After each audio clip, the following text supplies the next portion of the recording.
Si vous avez vos Bibles, j'aimerais qu'on lise ensemble tout de suite un passage en introduction de ce message que j'ai intitulé « En attendant le ciel ». Alors on va voir un petit peu ce que le Seigneur nous demande en attendant le ciel. Donc dans Luc chapitre 8 verset 22 jusqu'au verset 25, donc c'est très court, mais c'est une histoire que vous connaissez tous parfaitement et ce matin je vais me servir de cette histoire pour vous apporter la pensée du Seigneur. Un jour, Jésus monta dans une barque avec ses disciples, et il leur dit, « Passons de l'autre côté du lac. » Et alors ils partirent. Pendant qu'ils naviguaient, Jésus s'endormit. Un tourbillon fondit sur le lac, et la barque se remplissait d'eau, et ils étaient en péril. Ils s'approchèrent et le réveillèrent en disant, « Maître, Maître, nous périssons !»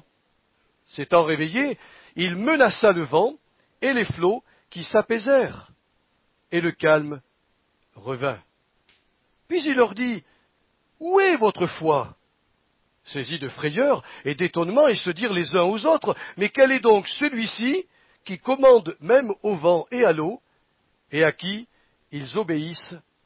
Amen. » Esprit de la grâce, nous avons besoin de ton aide pour que ce matin nos esprits comprennent la pensée de notre Dieu et ce qu'il veut nous instruire au travers de ce passage. Je te fais confiance, Seigneur, pour que tu touches tous ceux qui sont ici, ceux qui écouteront ce message, et que tu touches mon esprit pour que je puisse le développer d'une manière très claire et d'une manière compréhensible. Merci, c'est au nom de Jésus que je demande cette faveur. Amen. Frères et sœurs, nous sommes en présence là d'un événement qui a marqué franchement la vie des disciples. Je ne sais pas, essayez de vous mettre dans le contexte. Ces gens pensaient vraiment que Jésus était un homme extraordinaire, ça c'est sûr. Ils le voyaient faire, ils le voyaient parler d'une manière tout à fait extraordinaire, ils voyaient faire des miracles, des œuvres. Ils étaient presque considérés, enfin ils pensaient au fond de leur âme que Jésus, à la limite, était plus même qu'un homme extraordinaire, il était certainement plus grand que tous les prophètes qui étaient venus en Israël, tels Moïse et Élie, les deux grandes figures d'Israël. Mais là, face à un événement qui dépasse complètement leurs compétences, ils vont s'apercevoir qui est vraiment ce Jésus qui est dans la barque. Ils ont compris, je pense, ce jour-là, la nature de leur Seigneur, qui est capable de parler à la matière et dont la matière se soumet sans discussion. Il est quand même extraordinaire, notre Dieu. Vous avez essayé, vous, de déraciner un arbre? Vous avez essayé d'arrêter, je ne sais pas moi, quand la pluie et les orages tombent, vous êtes présenté devant l'orage en lui disant « Hé, arrête-toi !» Il vous a écouté? La différence entre notre Sauveur et nous, c'est que lui, il parle à la matière parce que c'est lui le Créateur et la matière doit obéir à son Créateur. Mais une question est venue dans mon âme, et c'est l'objet de mon message ce matin. La Bible est formelle. Elle nous dit que jamais Jésus-Christ n'a fait un miracle sans poursuivre un but précis. Quel était donc le but de notre Sauveur? Parce qu'il savait de toute manière que la tempête allait arriver, et il savait qu'il allait la calmer, mais il faisait ces choses non pas pour dire « vous avez vu qui je suis », mais pour instruire, pour donner un enseignement, pour montrer qu'il était le vrai libérateur du péché. La Bible nous dit que Jésus guérissait les lépreux. Il ne guérissait pas les lépreux simplement parce qu'il était miséricordieux et qu'il voulait que ces gens retrouvent une santé normale. Il y avait derrière un objectif, un but. Il est le seul qui est capable de nous délivrer de la lèpre du péché. Pour montrer qu'il était la vraie lumière de la vie, Jésus guérissait les aveugles. Pour montrer qu'il était la vraie nourriture de l'âme, il multipliait les pains et les poissons. Et pour montrer qu'il était la vraie source de la joie, de la paix et du bonheur, il désaltérait les âmes en détresse. Et enfin, pour montrer qu'il était le donateur de la vie éternelle, il ressuscitait les morts.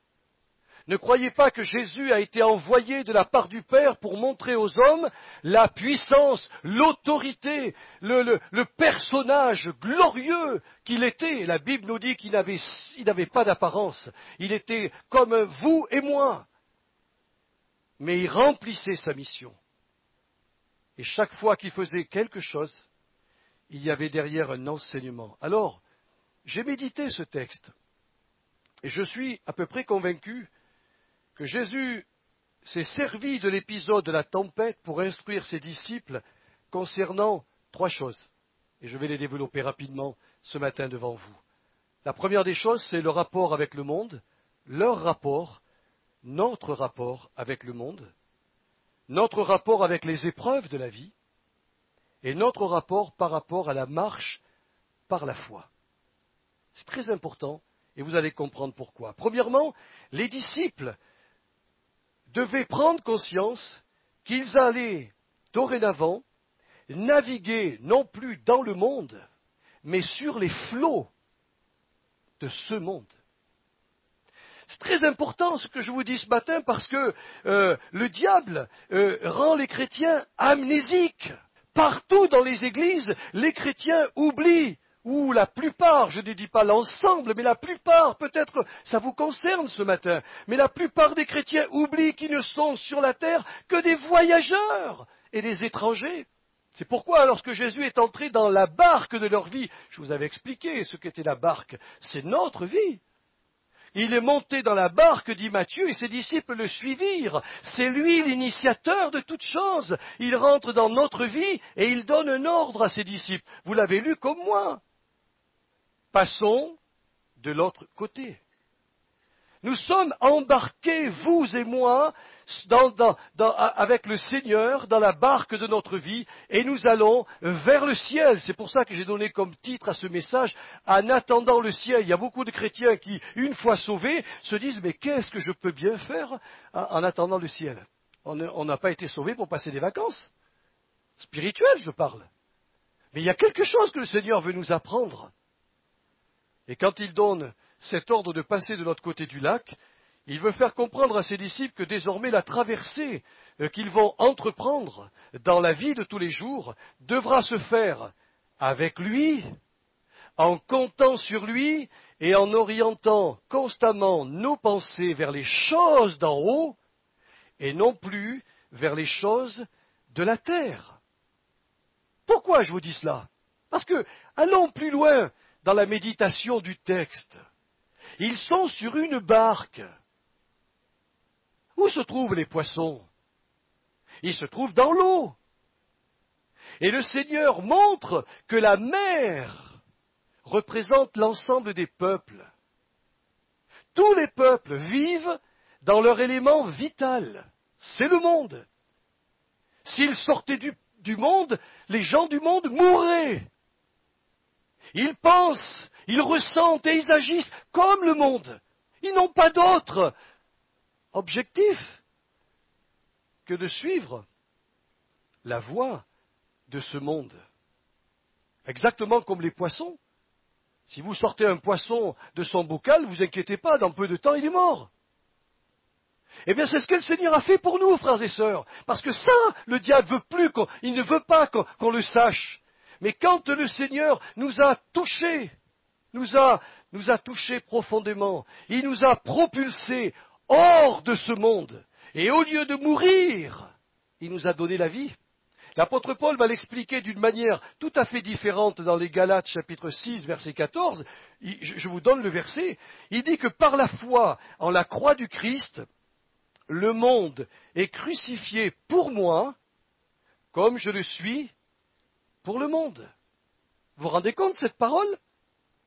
Quand vous avez cru, quand j'ai cru, le Seigneur, en montant dans la barque de ma vie, m'a dit, maintenant je te fais sortir hors du monde, mais tu ne vas pas mourir, je vais transformer ta vie et te faire vivre. Et il est avec nous dans notre barque quotidienne. Mais nous sommes au-dessus du monde. Nous ne sommes plus dans le monde. Vous allez comprendre un petit peu ce que je veux, où je veux en venir.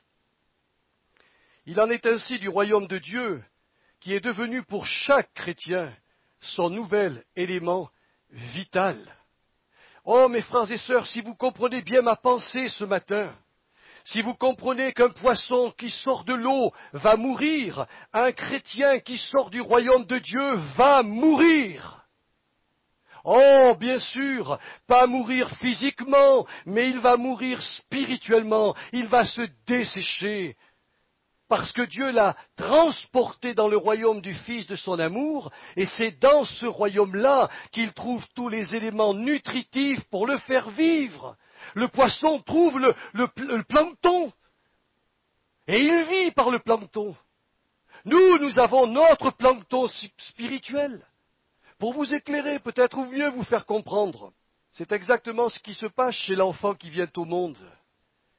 Vous savez que pendant toute une période, le fœtus est plongé dans le liquide amniotique, et il vit par le cordon ombilical qui le relie à sa mère, mais honnêtement, mes frères et sœurs, ses poumons sont remplis de ce liquide. Et il vit en tant que fœtus à l'intérieur, mais quand il sort, vous lui remplissez les poumons d'eau.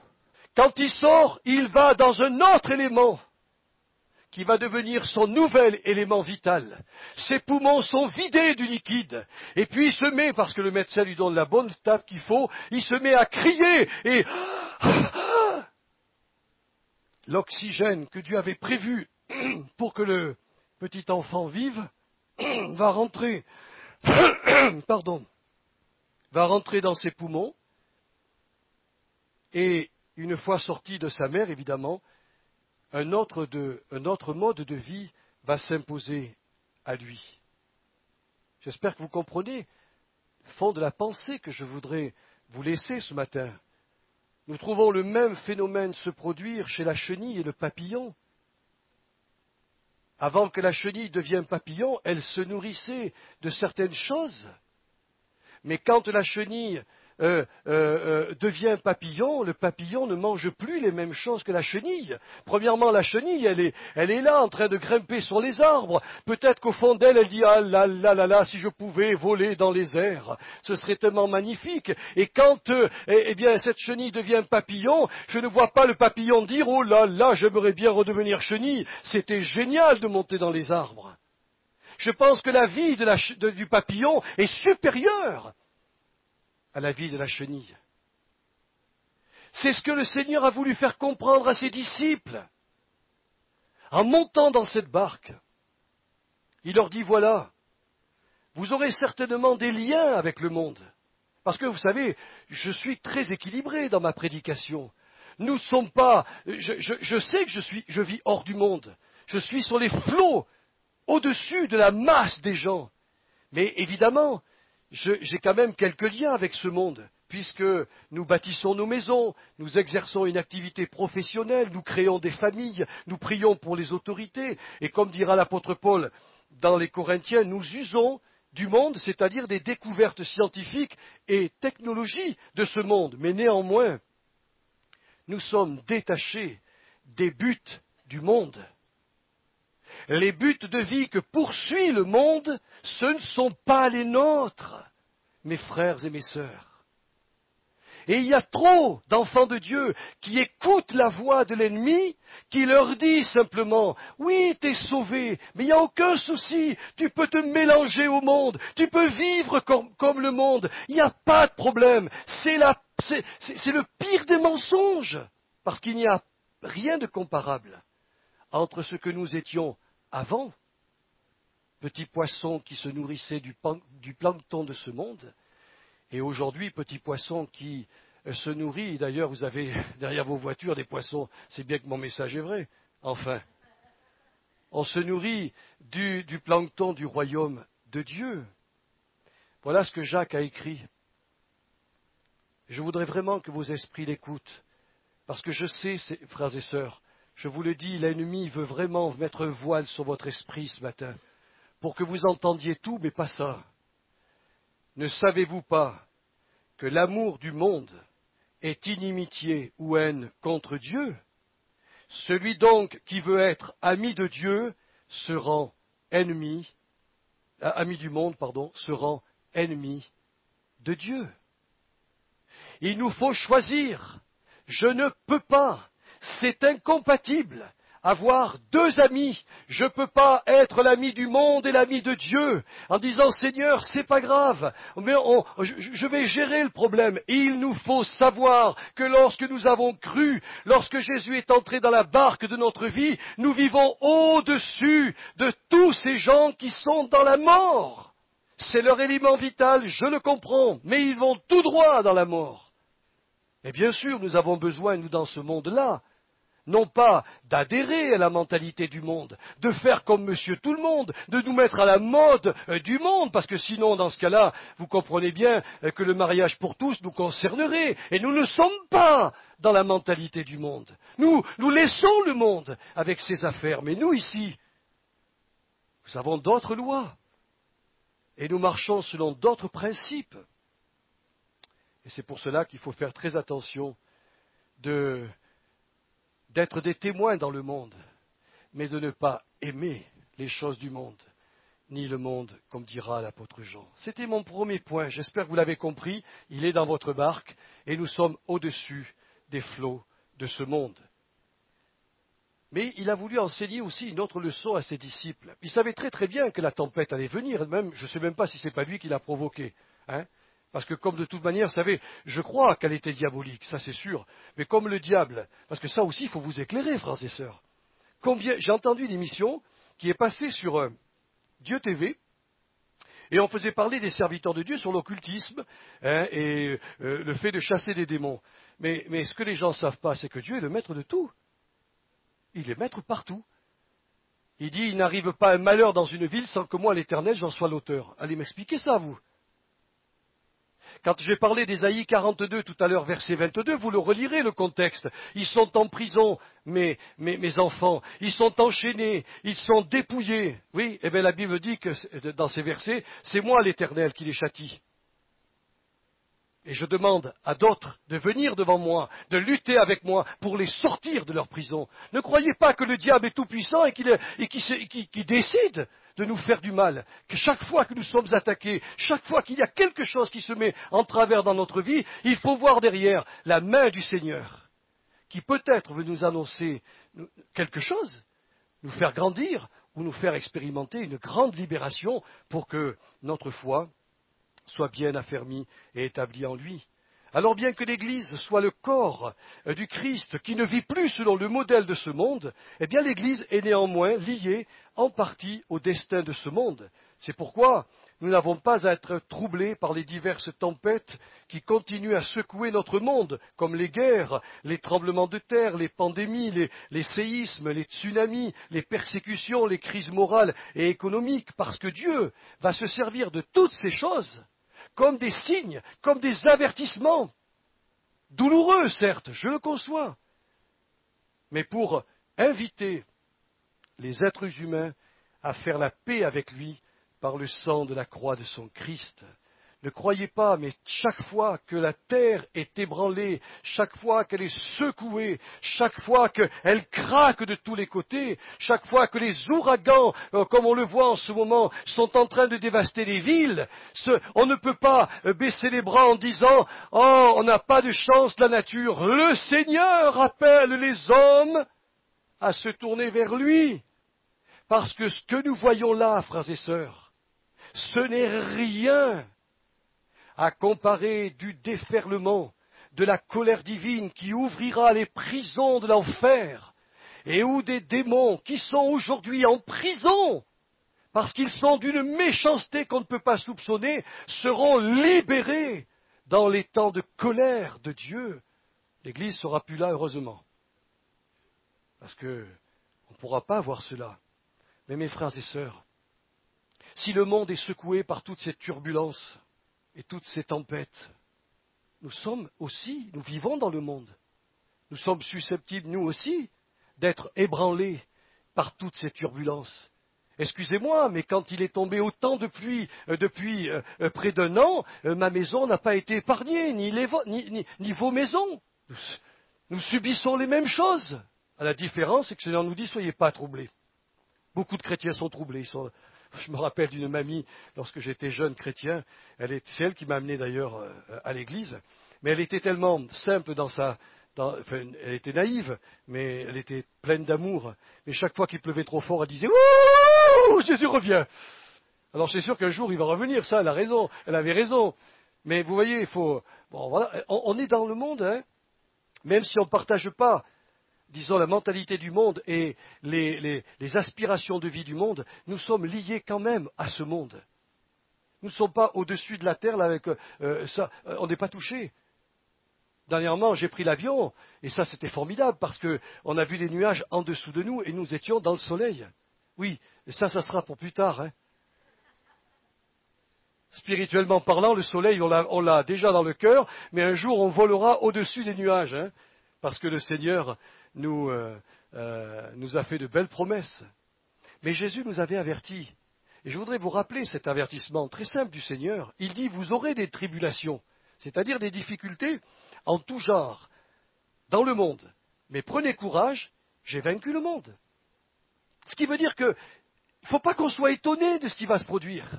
Il ne faut pas on dit, oh, ben alors dis donc, on ne savait pas, il va se passer des choses que vous ne pouvez pas soupçonner.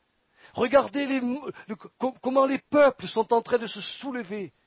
Écoutez, regardez à la télévision des pays où ils étaient absolument sous la soumission d'un roi, d'un dictateur. Ils sortent de leurs réserves, ils proclament leur colère.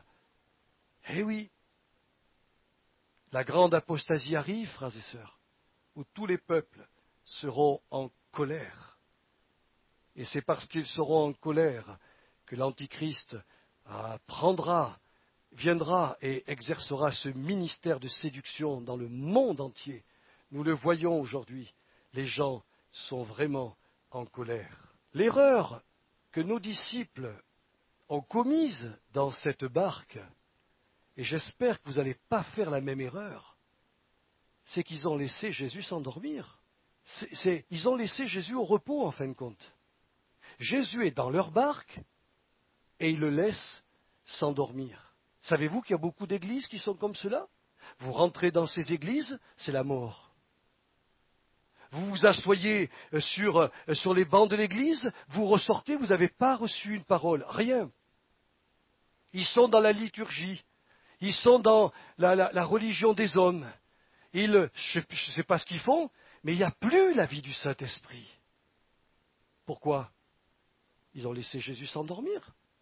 Ils ont dit, c'est nous qui allons faire le boulot.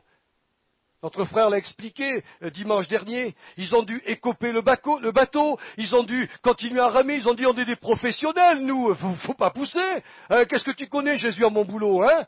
Tu connais mon travail, tu sais ce que c'est que d'aller bosser tous les matins, d'aller faire du plâtre, du ciment, d'aller faire de la comptabilité, tout ça. Seigneur, enfin, occupe-toi de tes affaires et t'en as quand même pas mal à t'occuper. Laisse-moi gérer les miennes. Vous avez vu le résultat? Jusqu'à un certain point, ils ont géré. Mais à un moment donné, ils sont venus, ils sont tombés aux pieds de Jésus et ils ont dit, Seigneur, mais secours-nous.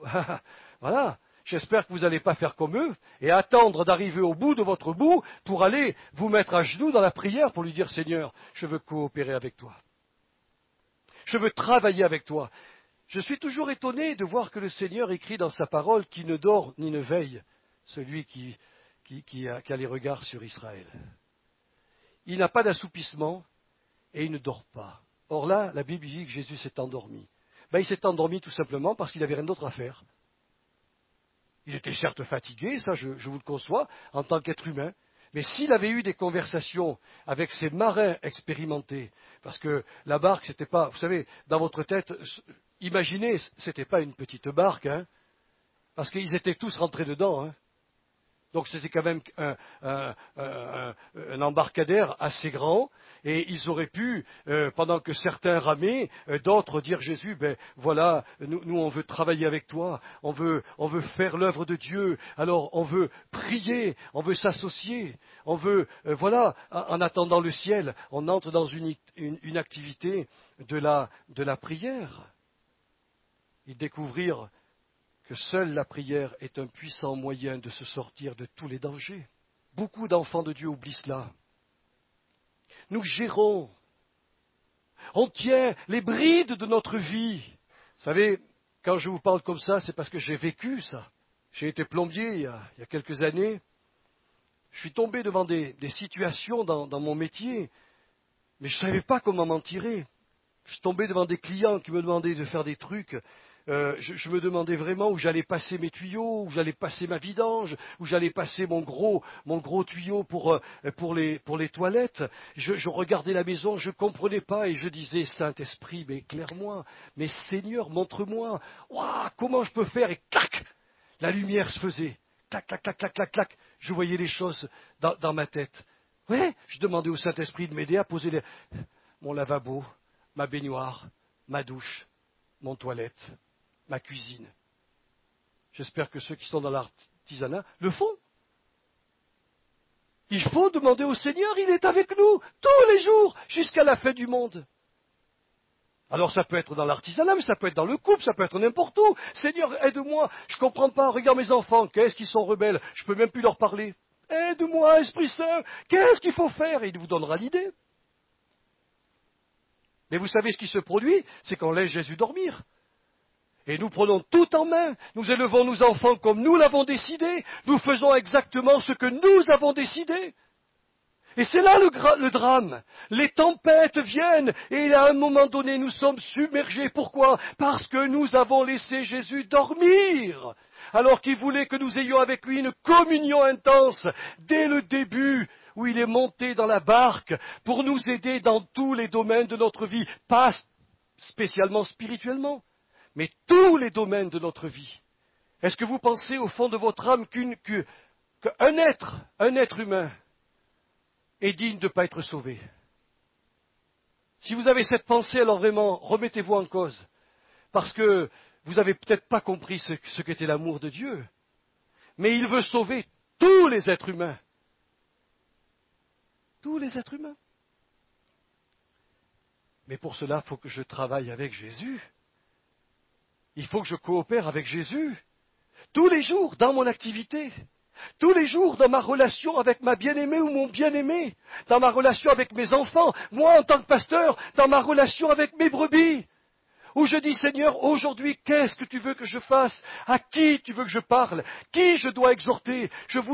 Frères et sœurs, vous ne pouvez pas vous imaginer, quand je recherche le Seigneur comme cela, il me montre la personne intéressée, et chaque fois que je bouge et que je vais voir la personne qui m'a montré, il se passe quelque chose. Mais oui, mes frères et sœurs, j'ai demandé à notre sœur Manu, jeudi soir, de proposer à la dame qui venait de perdre son mari, de lui dire, est-ce que tu veux que mon pasteur vienne au cimetière? Il n'y avait pas de cérémonie religieuse, il n'y avait rien. On prend un cercueil, on le met dans le trou, et tous ces gens ici viennent se recueillir. C'est ça un enterrement? Ça nous choque, ça nous blesse. J'ai dit à Manu, demande-lui. Je ne savais pas, c'est une dame qui ne connaît pas le Seigneur. Mais son mari avait demandé la prière. Et à ma grande surprise, elle me téléphone vendredi soir, elle dit, Joël, elle accepte. Alors avec Chantal, nous sommes partis samedi matin, et nous sommes tombés devant une tripotée d'hommes et de femmes, plus de 200 personnes, dans le cimetière de Thiers, avec des gens qui avaient une haine contre la religion, une haine contre les pasteurs et les prêtres. J'avais ma croix avec ma Bible. Si vous saviez ce que j'ai entendu, et si vous saviez les sourires que j'ai dû subir, les moqueries. Il y a des gens qui trépignaient quand je prêchais, mais j'ai prêché à plus de 200 personnes l'amour de Jésus. Et j'ai touché le cercueil en leur disant, ne soyez pas dupes. Un jour, c'est vous qui serez là. Oh, ça fait pas plaisir. Oh, ça fait pas plaisir de dire à ceux qui sont bien en vie, en train de dire, oh ben, il n'a pas eu de chance celui-là. Mais ça n'arrive pas qu'aux autres la mort, ça nous arrivera.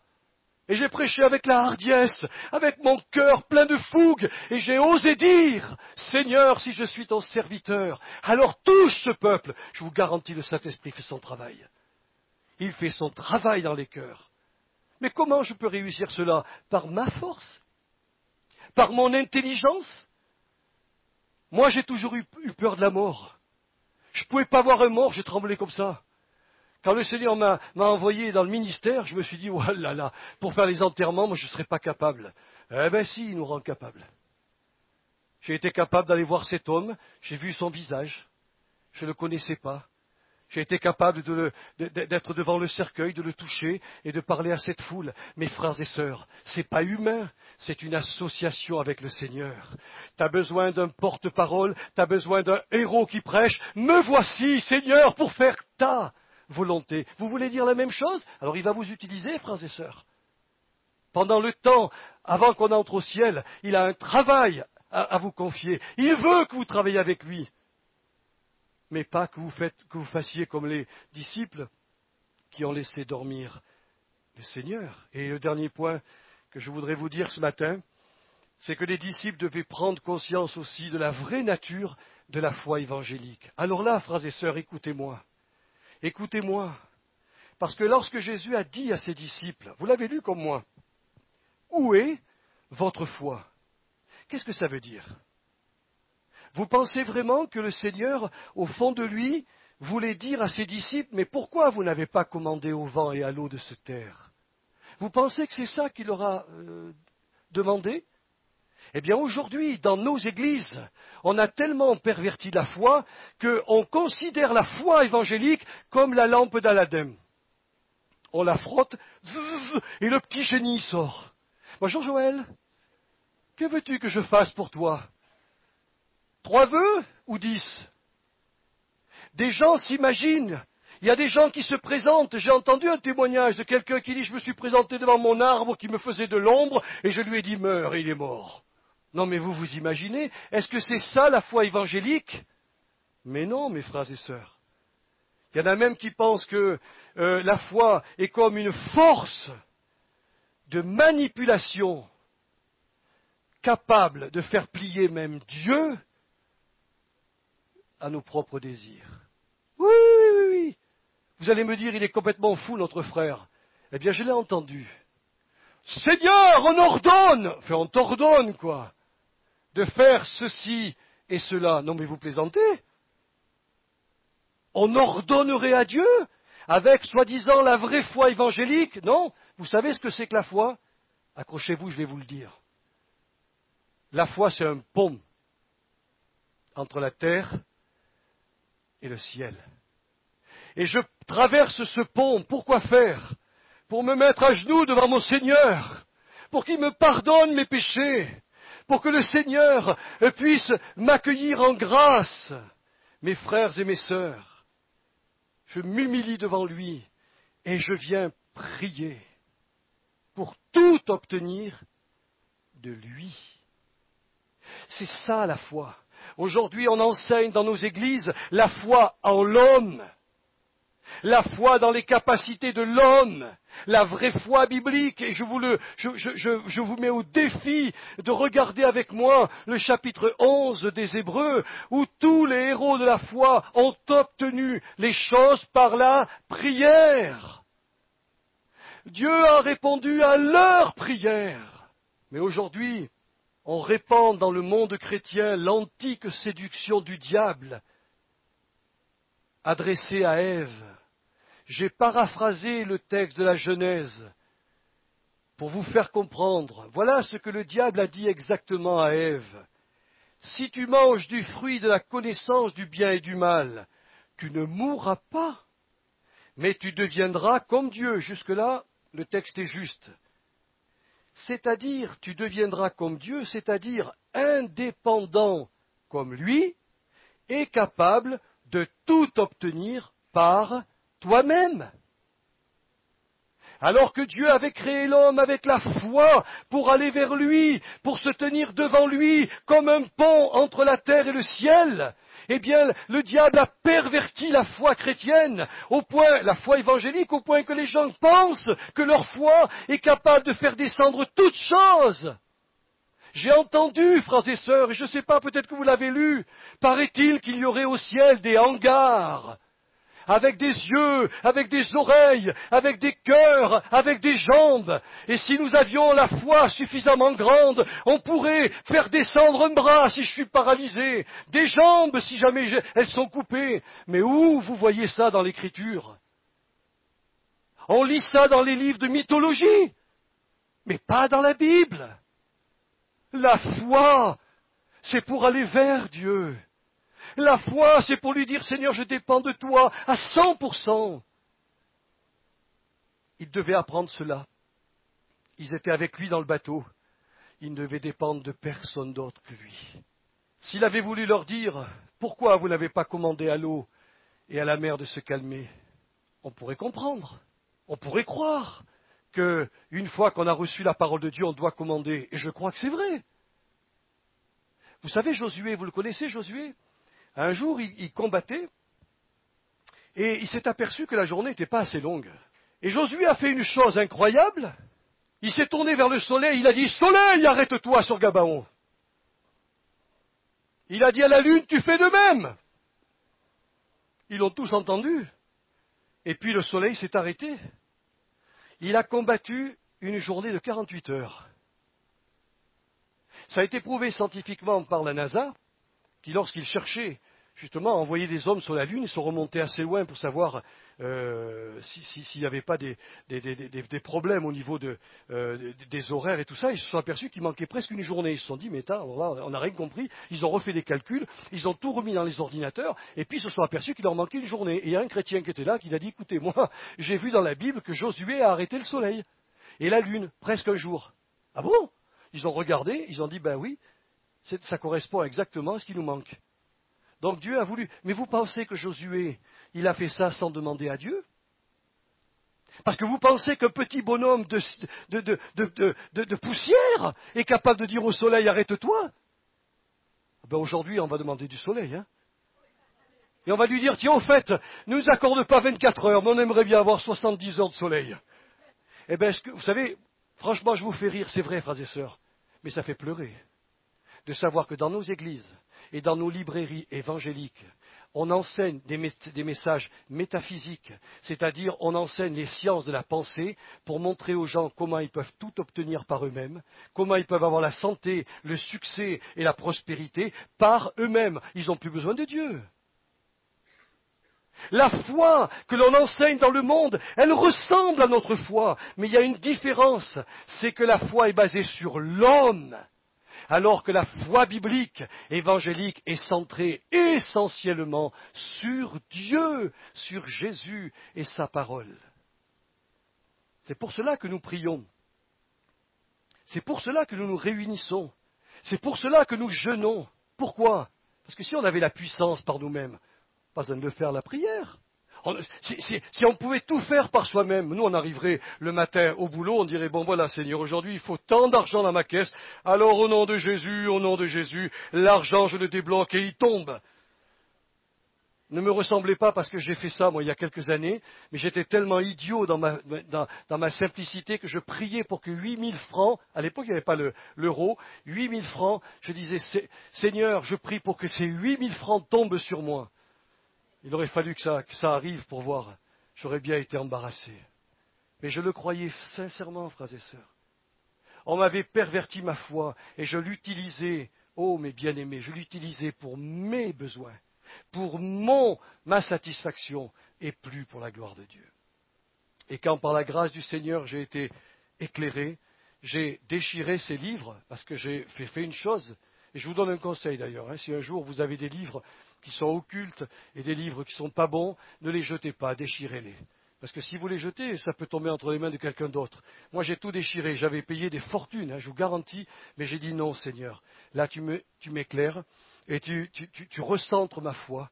Et je suis à nouveau venu devant le Seigneur. Et c'est pour cela qu'est née une église.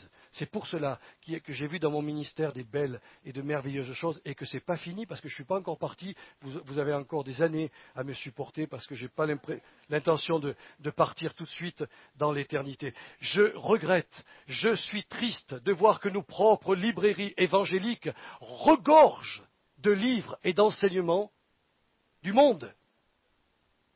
Sur la foi. Quand vous lisez ces livres, si vous n'avez pas une grande connaissance biblique, vous dites, mais c'est super, c'est la foi. Ce n'est pas vrai, c'est la foi en l'homme. C'est la puissance, séduction de Satan. Tu seras indépendant et tu pourras tout faire par toi-même. Un chrétien qui ne se consacre pas est trompé dans sa foi.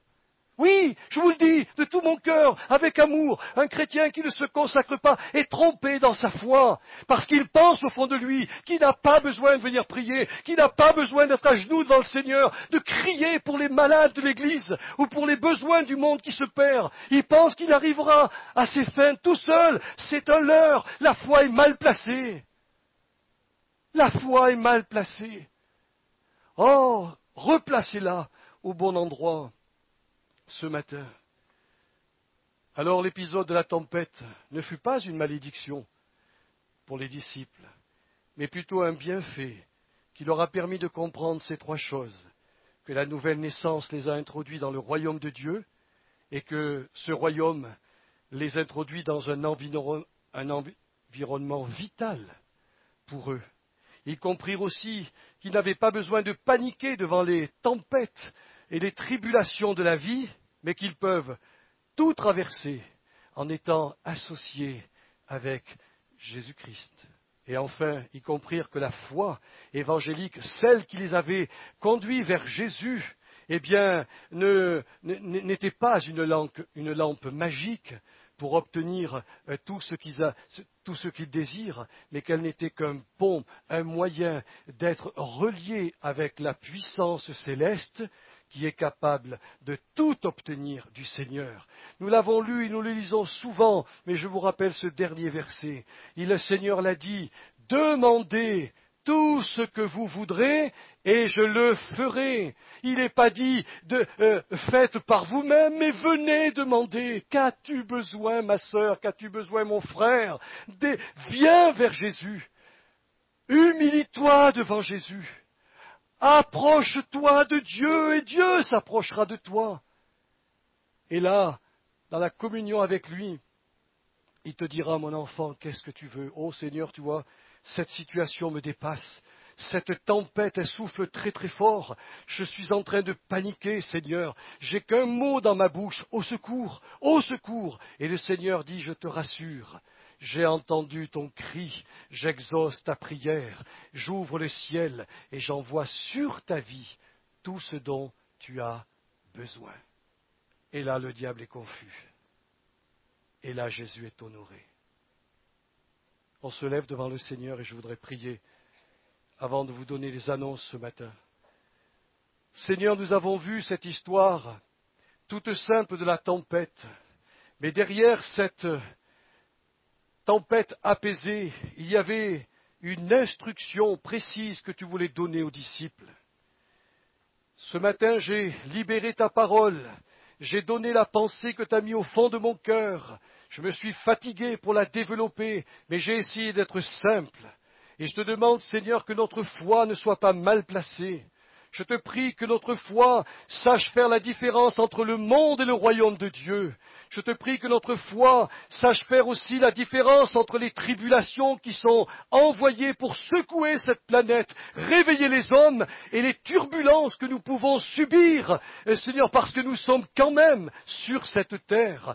Aide-nous à ne pas paniquer devant ces choses, mais au contraire à redoubler de prières, à entrer dans une vie d'association avec toi. Et aide-nous, Seigneur, à avoir une foi bien placée, et pas une foi qui se confie en l'homme, parce que ta parole est claire, maudit soit l'homme qui se confie en l'homme, et qui prend la chair pour appui.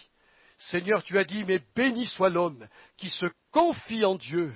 Oh Seigneur, c'est ce que je veux pour mes frères et mes sœurs, c'est ce que je veux pour ma vie. Alors je prie que ton esprit scelle ces paroles dans leur cœur, dans leur conscience, et les fasse grandir, parce que, en attendant d'arriver au ciel, ô tendre Père, nous avons un travail à faire sur cette terre. Nous avons besoin d'être en communion avec toi, en association avec toi, pour justement, mon Dieu, faire ton œuvre, parce que tu as besoin, comme ma sœur l'a lu ce matin, si tu es le cep, nous sommes les sarments. C'est nous qui devons porter des fruits et qui devons bien te représenter dans ce monde. Alors, Seigneur, bénis mes sœurs et bénis mes frères ce matin, ainsi que tous ceux qui vont entendre ce message, et que ton peuple se ressaisisse, Seigneur, et aille de l'avant, en sachant discerner les tromperies de l'ennemi, et qu'il puisse s'en séparer.